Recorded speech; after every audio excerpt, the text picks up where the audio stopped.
Hello and welcome to Digging for Britain, the programme which brings you this year's most outstanding new archaeology. Once again, over the last year, archaeologists were busy unearthing our history in hundreds of digs across Britain. They've gone to extraordinary lengths to uncover long-lost treasures, retelling our story in a way that only archaeology can. And our archaeologists have been out filming themselves to make sure that we were there for every moment of discovery. Oh, fantastic. It's a tooth. And they'll be joining us back here at the National Museum of Scotland to help us make sense of what these new finds actually mean. In this series, we'll be touring Britain, and tonight, we're in the north. We discover one of the biggest and best preserved Roman forts in Britain. And we catch the very moment when a Viking boat burial is unearthed. And see how rescue archaeologists are fighting the elements to save a rare Iron Age site.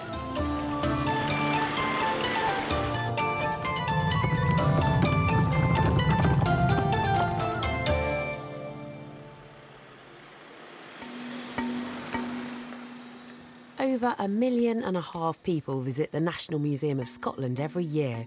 They come to see some of the 20,000 artefacts that illustrate key moments in our history. From the Pennycook jewels, kept safe by a lowly servant after Queen Mary's execution in 1587, to Bonnie Prince Charlie's picnic set that he brought into combat with the English at the Battle of Culloden. Our first story takes us to Orkney and to one of the northernmost digs in Britain. I've had the privilege of visiting Orkney on numerous occasions, and I've seen some truly astonishing archaeology there. Back in 2010, I saw the Westry Wifey, which is the earliest depiction of a human from the British Neolithic. In 2011, I was lucky enough to see an intact Neolithic tomb being opened. But in recent years, the most astonishing discovery has been at the Ness of Brodgar, which is quickly becoming the most important Neolithic site in Britain. Sitting right in the heart of the Neolithic Orkney World Heritage Site is the Ness of Brodgar. Along with nearby Skara Brae and Maze Howe, it now belongs amongst the most famous prehistoric sites in Britain. Our ancestors settled to farm, trade and thrive on this land over 5,000 years ago. And because they built in stone, their traces are still visible all over the island. At Skara Brae, we find elaborate stone houses.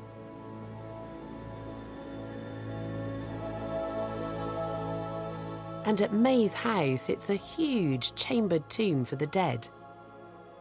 But the Ness of Brodgar is becoming another vital piece in this Neolithic puzzle. It's offering unique insights into how our ancestors lived. The team filmed themselves in this, their 8th season, uncovering clues to the world of our ancestors 5,000 years ago. Some of the finds are quite prosaic. You know, it looked like paving or fallen roof slabs. Bang, bang, bang, bang.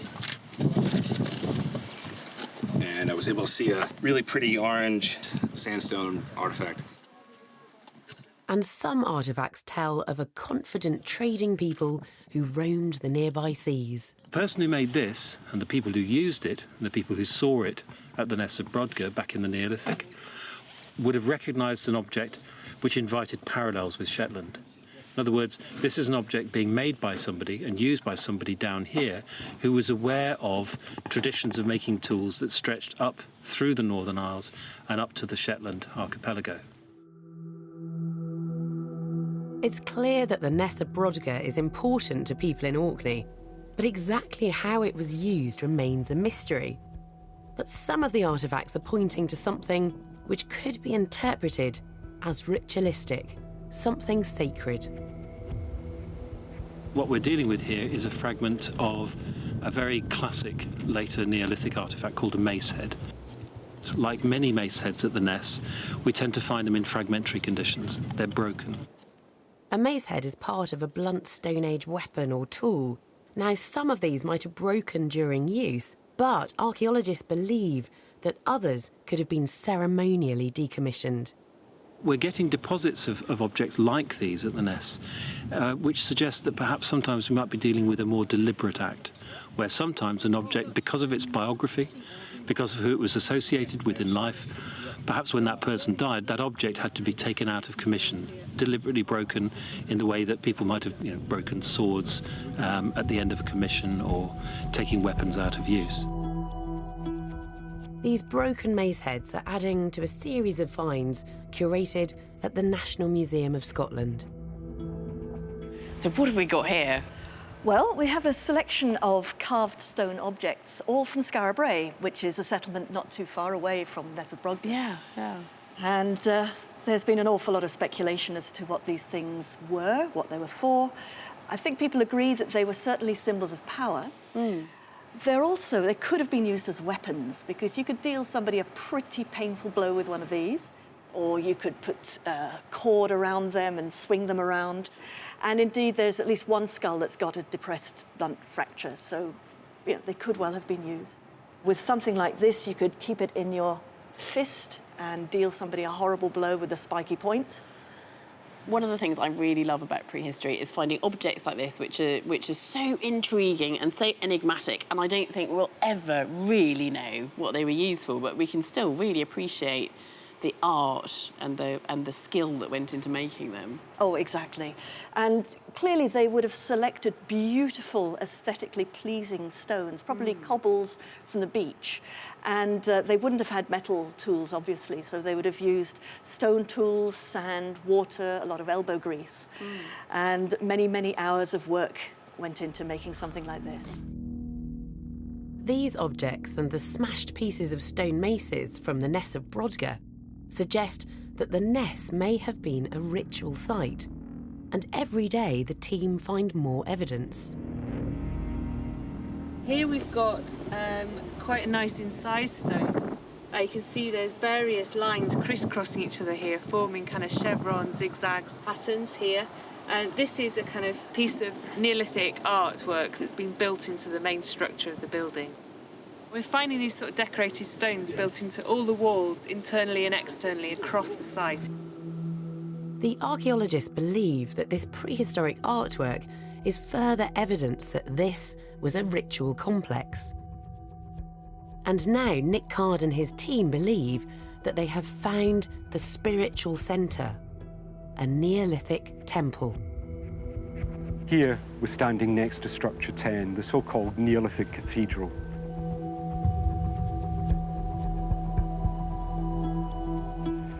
It's over probably 25 metres long, 20 metres wide almost. Everything about it would just scream ritual, religion. You still get a sense of what this building must have been like in its heyday. Truly amazing. This Neolithic cathedral has been robbed of its stone over thousands of years, making one of this year's discoveries even more remarkable. The entrance to it, marked by the threshold stone.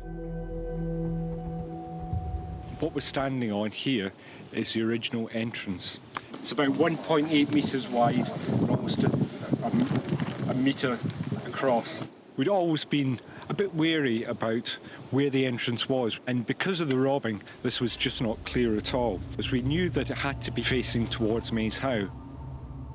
This connection to the chambered tomb of Maze Howe and the growing acceptance that Orkney's Neolithic monuments could be linked makes the final discovery inside the temple astounding. A standing stone at the centre of this ritual complex.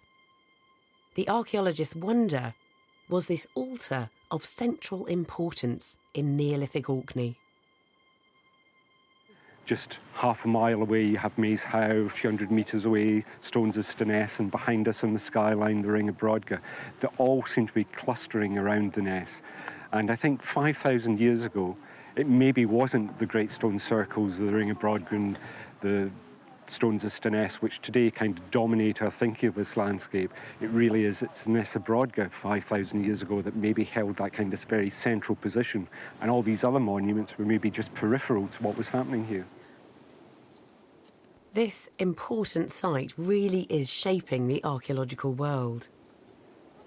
You know, we always are kind of a bit London-centric, southern British-centric, with some of the great monuments like Stonehenge and Wessex area, but this, with the rest of Orkney, is really turning the map on its head. The scale of it, the architecture. It's an archaeologist's dream site. A 5,000-year-old temple at the heart of a sacred landscape, built out of stone over hundreds of years. And what is most amazing of all is that the digging suggests that this entire complex was abandoned almost overnight. So what happens at the end at the Ness of Brodgar? Well, certainly it seems as though this huge structure 10 was deliberately decommissioned, and they marked the occasion by having this ginormous feast with hundreds of cattle. And of course, we'll never know for sure, but we can say it probably wasn't climate change. So there wasn't a tsunami, there wasn't a catastrophe. They weren't invaded by other people. I suspect that they had engaged in this sort of spiral of increasing investment of effort, so that by the time you've built Structure 10 and you've built the Ring of Brodgar, you've involved probably most of the population of Orkney. And how then do you top it? So it may well have been a kind of social boom and bust. You know, they couldn't trump it, so they realised that, you know, the number was up. But also, it's got a much more complicated story, because it seems as though people were coming from the Stonehenge area almost in a pilgrimage kind of way, because you get houses at Durrington Walls near Stonehenge that look like the houses at Skara Brae. It does seem like a golden age for Orkney, doesn't it? Oh, absolutely, yes. 5,000 years ago, our ancestors abandoned a cathedral erected here in stone. And this year's archaeology is also telling another story of the shifting power of the gods along the largest frontier ever built on our shores. One of the most obvious footprints of the Romans in Britain is, of course, Hadrian's Wall. Stretching from coast to coast, this 75-mile-long wall divided the wilds of the north from the Romanised south. And dotted along the wall were military garrisons, where Roman soldiers lived, trained, and worshipped. Now, recent excavations are changing the way we look at religion along the wall. In 2011, I visited the very start of a dig at the Roman site of Binchester in County Durham. The barracks sprung up in the 1st century AD when the Roman army was asserting its power in northeast England. The first trenches yielded just animal bone and other refuse as the team searched for clues into the everyday lives of Roman legionaries. 3 years on, one of the biggest and best preserved Roman barracks in Britain has emerged, offering insights into all aspects of Roman occupation. I'm standing right in the trench of a Roman communal toilet. Going to a toilet was a social activity in the Roman period. And there would have been a series of perhaps 1, 2, 3, or even 4 toilet seats next to each other. There's a big conduit coming through, and when it rained, which it does a lot up here in County Durham, that water would have flushed everything through and kept our latrine block cleansed, and Roman Binchester, if not sweet smelling, it would have made it a little less unsavoury. Near the Roman toilets, David and his team dug down 7 feet to reveal another incredible discovery: a Roman bathhouse with plaster still clinging to its walls. The end of our 5th week on site. Oh, that's right. And in the last week or so, we have finished clearing out the interior of what you can see is an exceptionally well-preserved Roman bathhouse. Behind me here, you can see we have the benches, and this shows this is probably a Roman changing room. Then David and his team make an important discovery, one that explains the extraordinary preservation of the bathhouse. It's the middle of our final week, week 7 at Roman Binchester. Beside me is a deep pit. It goes down about 7 or 8 courses, and you've got a foundation at the bottom. That's much, much deeper than we were expecting it to go. We always thought the bathhouse survived really well because it was partly terraced into the hillside, and then it got filled in with lots of Roman rubbish. What's increasingly clear is the building was constructed as a freestanding building, and then the street levels outside rose up around it. And then, with the rubbish rising up on the inside, the entire thing became embedded in Roman archaeology, either side of the walls. The whole structure was filled right up to roof height with massive quantities of Roman rubbish, which basically stopped it falling down. And buried within this rubbish are precious objects that today hold clues for us about religion and worship on these walls. This is a silver ring with a tiny gemstone on it, and on that gemstone is a carved early Christian symbol. And this is found in the fort itself, so this came from one of our barracks. Right, so what have we got on there? It's absolutely tiny. It's absolutely tiny. You've got an anchor, and suspended from it are a pair of fish. In the 3rd and 4th century, which is when this probably dates from, the cross wasn't yet used as the symbol of Christianity. So instead it was other symbols, such as this one, and that's how we know it belongs to the early Christian faith. Wow. So what have we got here? What's this? This is the carved head of probably of a Roman god, which we found mixed up with all the rubbish in the bathhouse. Okay, so how old is that then? This is probably 2nd or 3rd century AD. And it's beautiful because it's got the nice carved hair, kind of classical style hair, but the eyes are very, very kind of Celtic looking. That almond shape kind of reminds you of the kind of art which the local indigenous Britons were making. So we've got the early Roman head there and the late Roman rings. So we're spanning, what, 3 or 4 centuries of religion in this site? Yeah, there's a huge amount. We've also found altars, we've found all sorts of other religious objects, and it would have permeated their day-to-day existence. So the head and the altars, they came from a bathhouse, they don't come from a temple, but everywhere the Romans were, they're expressing their beliefs. And also, there's the transition, isn't there, to Christianity? I mean, the head is, can we call it pagan? And then we've got the Christian symbology on the ring. Absolutely. Christianity becomes a kind of legal religion in the Roman Empire in the 4th century. This ring is probably some of the earliest evidence we have for Christianity. And it's nice. It shows that Binchester had a range of different beliefs and that people were probably worshipping pagan gods. At the same time, others were celebrating their Christian belief.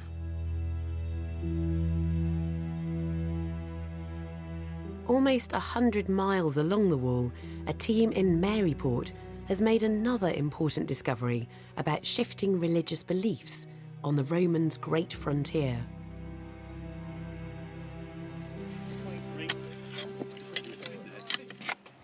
So here we are at Maryport on the Cumbrian coast, and we're about to see the unearthing of a monument that was originally carved in the 2nd century when Maryport was part of the coastal defences linked to Hadrian's Wall.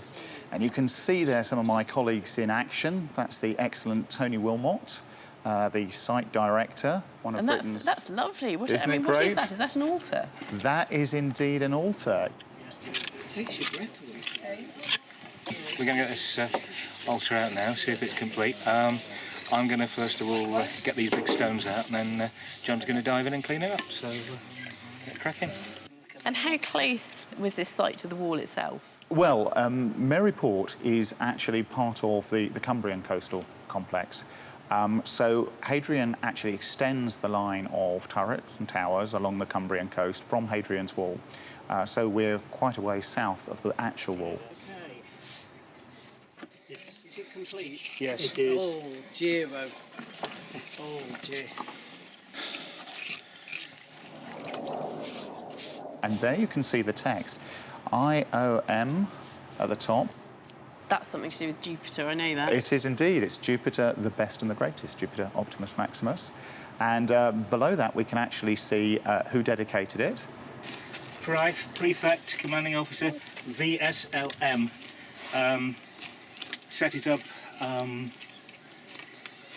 to fulfil a vow. That tells us the name not only of the unit, but of the man, a guy called Tudor. And we've actually got 3 other dedications by this guy from Maryport. 6, hey! This is the bit where the guys risk a hernia. It's a big thing. Now all we've got to do is get it to the car, isn't it? Oh, you're on your own. John Lasky, worthy of Mr. Hutton, isn't it? What can I say? Shattered. Yes. 25 years ago, when I started digging at Bird Oswald, I said if anyone found an inscription, there was malt whisky in it. Right. John? Oh, thank you. That's a fantastic find. And the inscription, it just looks so crisp. It does look crisp, doesn't it? It does look crisp. And that's Cumbrian red sandstone for you. In fact, when we look at it very closely, you can see it has experienced some weathering. How many altars did you find there? We're actually nudging the total of known altar fragments from that site up to about 22, 23 now. Right. Okay. Yeah. So why are they buried in the ground then? For a long time, the assumption was that as these altars appeared so crisp, and as there were so many that were obviously dedicated in a very short space of time in the 2nd century, often by the same named individual, well, the assumption was that each time a new altar was put up, the one that had been dedicated the year before was buried on the spot. So it was almost like they were being ritually buried. That was the explanation. Make room for the next one. To make room for the next one. But in fact, the Romans don't do things like that. We know now they don't do things like that. They were being buried much later. They are dug to support a massive timber structure on the site. So they were being used as foundations? They were being used for foundations, yes. So this is fascinating. These Roman altars then, which obviously had huge ritual significance to the people that made them and set them up, are just being used as foundation stones, as objects of no ritual significance, really. Not anymore. Jupiter is no longer the best and the greatest. There's a new landscape at Maryport. From abandoned Roman temples telling the death of an empire, we travel 160 miles south to find ancestors living in Britain just after the end of the Ice Age. One of my favourite prehistoric sites has to be Starcar in East Yorkshire. And we covered this site on a previous series of Digging for Britain, where I talked to Nikki Milner about the astonishing discoveries that she and her team were making. Now, this year, she's been excavating at a nearby site called Flixton Island. And this one goes back even earlier, back beyond 11,000 years ago. Day 7, and we're really excited because we're right on the edge of what would have been the lake, and we've just started finding some animal bones. Well, we've come down into the earliest peak. We've come across what looks like to be horse bones. So we've got a horse pelvis, half of the pelvis, and a horse scapula as well, which is really fantastic to see the preservation of it, considering how old it is. This site dates back almost to the Ice Age. Organic finds from this era are practically unheard of, but Flixton is rewriting the record. 11,000 years ago, this land was an island, used by Stone Age hunter-gatherers. When the water that surrounded the island drained, the lake bed turned to peat, preserving vital clues to this lost world.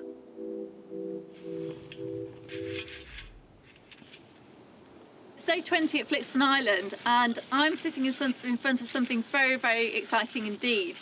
These are actually hoof prints which have been made in the mud by animals over 11,000 years ago. The horses were probably walking along the edge of the lake in muddy conditions. Soon afterwards, sand and gravel gently washed over the print, preserving them in time. These are quite small, but we know that they're horse hoof prints because we've actually found horse hooves in the trench. And this is a half of a horse hoof. And if I just put that in there, you can see that it actually fits beautifully. And Nikki, here are some of these horse bones from Flixton Island. They're incredibly well preserved, aren't they? They are. And we've got a distal phalanx here, the very end of a of a horse's leg. So that's the bone that sits just underneath the hoof, Yes. as we saw in the film. Yes, and that fits nicely into the hoof prints on site. They're actually quite small horses, aren't they? I mean, I'm looking at these bones and they are from adult horses. The ends of the bones are fused to the shaft, so these aren't juveniles, they're adults, but they're small adults. They do seem to be very small, and probably more like pony size. We've got this jaw as well. I mean, this is quite small too, and you can see the teeth in the end here. And then we've also got a piece of a pelvis, which we know is pelvis because this is the bit where the leg bone fits in. Yeah, that's the hip socket. So these are wild horses on Flixton Island? That's right, yes. And they become extinct quite soon after the end of this site. And what's really incredible is that these are the last wild horses that we think we've got in Britain. After that, they die out. We don't have any Mesolithic sites with horses on them. And how rare is this site? It's incredibly rare. We only have about 30 in the whole country, which is a really small number if you compare with other sites of different periods. And most of these sites tend to have lots of flint on them. There's only one other site which actually has any bone on it at all. And so bone from this period is incredibly rare, and it just gives us more of an insight into the environment and what people are doing at this time. In fact, it's really, really unique for the whole of Europe. It's a very, very important site. As the month-long dig nears its end, clues about human activity also emerge. The team begin to notice that some of the animal skeletons have parts missing. We've got the middle bit of the spine here, and it curves round to the lower bit. And then this large bit just here is the sacrum, which is at the bottom of the spine, and that's where the hips articulate at. But what's really interesting is that up here, these vertebrae would have the ribs attached to them, but they're not there anymore. And the sacrum would have the pelvis attached, but that's not there either. The team believes that humans slaughtered this horse 11,000 years ago on Flixton Island. They must have come over in boats to the island and killed at least 6 or 7 horses. And they seem to have just taken away the really meaty parts. It's likely that they were here for a very, very short period of time, just enough for this to have happened, because there's no other evidence of occupation, there's very little flint or anything like that. What I love about being an archaeologist is that you peel back the layers of soil to reveal a past landscape that hasn't been seen for thousands of years. This is amazing for us because it's a period of time which we know very little about, and it gives us a real snapshot into how people were living just after the end of the last ice age. So we do have archaeological artefacts as well from the island? We do. This is a long blade, and we only have a few of these, but this is a typical tool of that period. And what would it have been used for? Well, we actually know from microscopic analysis exactly what this particular blade was used for. It was, first of all, this point was used for piercing through the skin and cutting through skin. This side was used for butchery of meat. And then right at this bottom end, there's polish, which shows that perhaps someone was holding the blade using a very soft cloth. So it's definitely a blade for butchery rather than a projectile point for killing an animal? Yes, definitely. We have proof it's for butchery. Now, can you be absolutely sure that the humans are implicated in the death of these horses? Because couldn't these horses have died naturally, and this could have just been an item that was dropped by somebody visiting the island? Well, it's very rare, but we do have a few pieces of bone which do have butchery evidence on them. They've got cut marks, so we are sure that they were actually killed by humans. So humans killing these wild horses towards the end of the Ice Age, do you actually think that humans were instrumental in the local extinction of the horses? Well, there are two possibilities. Certainly, we've got evidence here that people are butchering them and butchering large numbers. But there's also the question of the change in environment. The climate's changing at this time. It goes from, after the end of the Ice Age, a very open, tundra-like landscape, and then it begins to get very wooded very quickly, just within a matter of a couple of hundred years. And the horses tend to prefer the more open environments. So perhaps it was environmental change, perhaps it was humans killing them, perhaps it was a bit of both. These tiny hoof prints frozen in time give us an amazing snapshot of the world of our hunter-gatherer forebears as the Ice Age ended. But such amazing archaeological discoveries are often under threat from erosion. Hundreds of ancient monuments are lost before they're ever studied or even known about. But in Scotland, there's a team working to fight the tide and record as much information as they can before it's too late. The team is the award-winning Scape Trust, and they've made a name for themselves by getting to sites in the nick of time. On Sanday in Orkney sits a precarious Bronze Age site, uncovered by a storm back in 2005. It's now in danger of being swallowed by the sea unless it can be rescued in time. Tom Dawson has a plan to save it. The site, unfortunately, is going to be lost to the sea at some point. We don't know exactly when, but it could be the next big storm which will take it away. So by moving this site and reconstructing it, we are saving something for people to come and look at, so that they can share in the exciting discoveries made by the Sandy Archaeology Group. The team embarks on a complete excavation, recording each detail for further research. During this process, one find takes them by complete surprise. A Bronze Age well covered by the bank. And we've just discovered that at the bottom, they have actually cut into the bedrock. So the material you can see there is bedrock, and they've made a large hole, built walls up on the sides, but they've just left the back as bedrock and then placed that lintel spanning the two side walls.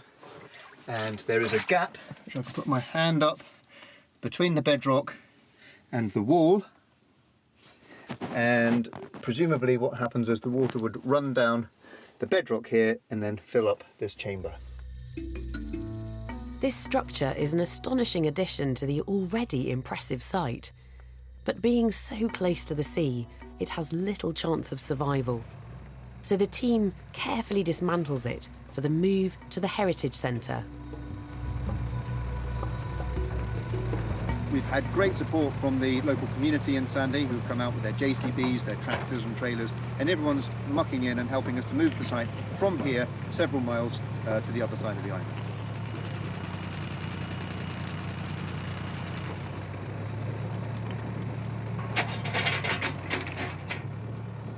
The result is that this 3,000-year-old piece of archaeology has been saved, instead of being lost forever. It's been an absolutely fantastic effort, and after just a couple of weeks, here you can see the site. We're hoping that people will come here and learn about the site that's been rescued from the sea. So that's a lot of work to save one archaeological site. How many sites do you have like this across Scotland? Well, there are hundreds of sites which are at risk, and we're working with communities all over the place. So although the problem is large, by working with these groups, or at least we're making a small difference. Scape has also been at work in the county of Fife, recording artwork carved into a series of coastal caves during Pictish times. Well, this is Jonathan's cave over in East Weems, and this is one of 6 caves that survive. These are all very typical Pictish carvings. That was a leaping salmon. Not a rocket, then? That's not a rocket, no. And this is a double disc and a trident. So if you've got Pictish engravings on the wall, when do those date to, do you know? Well, they're going to be probably somewhere between the 5th and the 8th century AD. And this is actually thought to be a Viking boat, and this might be one of the only representations of a Viking boat in Britain. So there are a lot of carvings in this cave? There is the largest collection of carvings anywhere in the United Kingdom, well, in fact, anywhere in the world. And here what we're doing is we're using both laser scanners and photographic techniques to make a 3D recording both of the caves and of the carvings themselves. Right, so there will be a permanent record of these carvings for all future researchers. There will be, and this is the most accurate record that's been made to date. This is sub-millimetre accuracy. That's fantastic. So Are these engravings in this cave actually under threat? They are. They're under threat from a variety of things. There's not only people who go in and occasionally write things on the cave walls. In the past, somebody set fire to a car in the caves, which caused a collapse. But also, we have the instability of the rock and also coastal erosion, of course, which there is the danger the sea will enter the caves at some point. So it's really important to create this record. And I think you've been up in the Outer Hebrides as well, haven't you, where the sea really is a problem? It really is, yes. We've been up in North Uist over in the Outer Hebrides. The site had been reported by local people who've been finding wooden objects, and these have now been dated thanks to the excavation to the Iron Age. Oh, you're right on the beach here. One of those little metre-square test pits. This is an unusual way of digging, but we were trying to stop the sea from taking everything away, so the idea was that we could backfill the test pits. This was a problem. The tide was covering the site twice a day, so we had to work fast. So you're basically working at low tide, and then you have to just get out at high tide. Yeah. And bail out. We had to bail out. So every day when we came down, the site would look like this, and then we'd be bailing the site out, and then we could carry on digging. But what was frustrating is the speed with which the tide could come up. So you might be in the middle of doing your drawing, and then you'd have to abandon your trench. Yeah. Come back the next day, and it would have filled up with sand again. And then clean up again. Clean up again. Have you finished work there, or are you going back? We're hoping to go back in the future, but for the moment, we were just trying to work out what might be there. I have to say, I love the Skate project. You seem to go from strength to strength, and I do follow you year on year. It's wonderful to see archaeologists working so closely with local communities and literally saving archaeology from being washed away. Rescue archaeology like this often turns up astonishing chance discoveries. But sometimes it's sheer persistence by archaeologists that pays off. Researchers in Western Scotland were in their 8th year at Ardnamurchan as they set out to examine what they thought was a pile of stones in a field. They discovered something which had never been found before in mainland Britain, an intact Viking boat burial. And they recorded the moment of excavation. And we're joined by Hannah Cobb, who's one of the directors of the excavation out there on the Ardnamurchan Peninsula. Hannah, talk us through your dig. Initially, we thought it was perhaps a clearance cairn from farming. The moment we took the turf off, it was a boat shape, and we felt nervous. We didn't want to say to ourselves, this is a Viking boat burial, but we excavated it very slowly, carefully. This is the point where we lifted the axe, taking it as carefully and getting it in there as securely as possible. But everyone was crowded round and everyone was quite excited to see, so it was a lovely moment for the team. Well done, guys. That's a round of applause.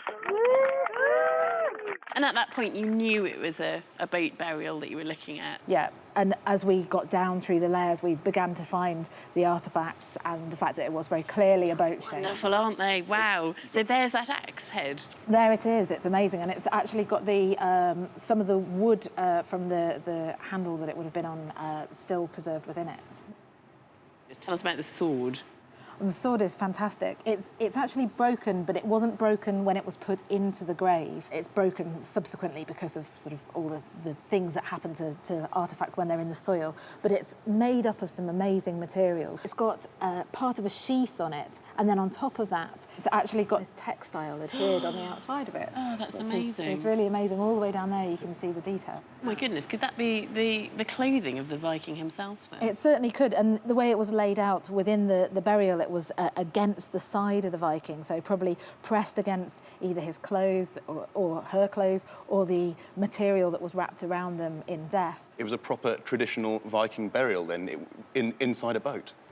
Yes, and unfortunately, in this case, the wood from the boat wasn't particularly preserved, but all of the rivets of the boat, so over 200 rivets from the boat, were all preserved. So did you have any skeletal remains associated with this? Unfortunately, the preservation of the artefacts is amazing, and the preservation of the human remains was very poor, so we just had 2 teeth, but we've been able to get lots of information from the teeth because we've been able to do stable isotope analysis of them. Which is brilliant. So if you've done isotope analysis, do you know where this person grew up? It was somewhere further north than here, potentially Norway. So potentially an actual Viking? Yes, From indeed. Scandinavia? Yes. Yeah. But what was it about this site that made the Vikings choose to bury their chieftain here? The team have been working on this peninsula for 8 years now and have identified a pattern of burials spanning 5 millennia. First, they excavated a Neolithic chambered cairn. Then they found evidence of a Bronze Age kist. They believe the Vikings chose to be associated with these ancient burial sites. As well as excavating the Viking boat burial, the team are also investigating the cairn and the Bronze Age kist. It's day one on the Ardnamurchan Transition Project, and we're doing an amazing job at deturfing an enormous trench. And who knows what it's going to be? There's bits coming out that might look a bit curby. There's bits coming out that look like cairn material. That's what we're expecting, but when it's from, who knows? The piled rocks of the Neolithic cairn are familiar to the archaeologists, but the Bronze Age kist contains something very surprising. Crawling into the excavation tent. Yeah. What we've got here essentially, we've just got a long bone coming up there. Wow. Long bone coming down there. So we think the foot's not really coming up, so it might have just deteriorated. Essentially knee up here, we think, and that kind of mushy stuff that's kind of broken off a bit.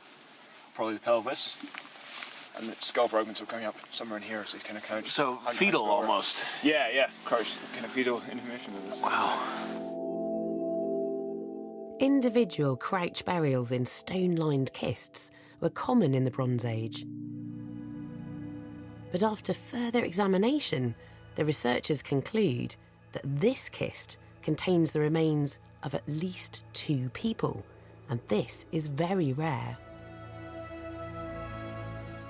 The Viking boat burial, the Bronze Age kist, right next to a Neolithic burial chamber, means people have been bringing their dead to this bay for over 5 millennia.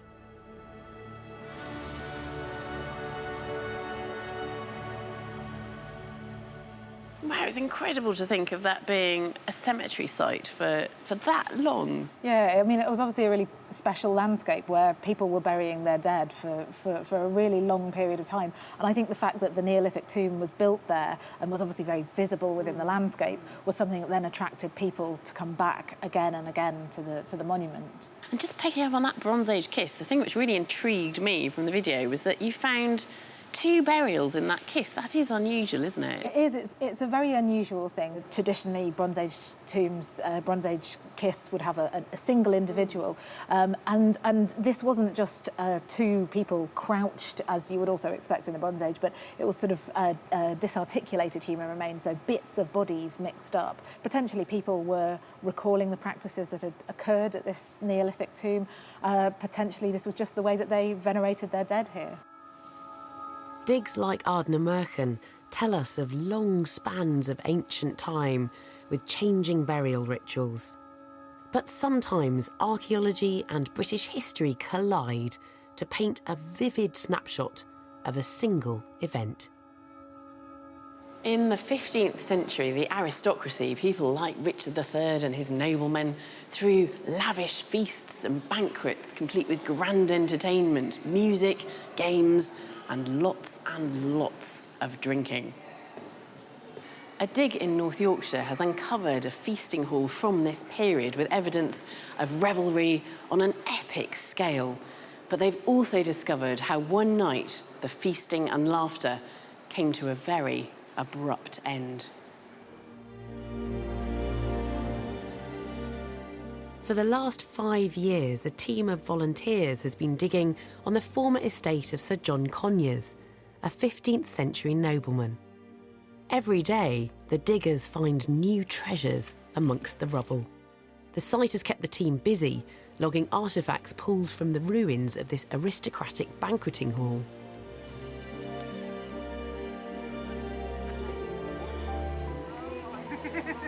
You found it. Well done. It's part of a latch, either from a door or from a big piece of furniture like a chest.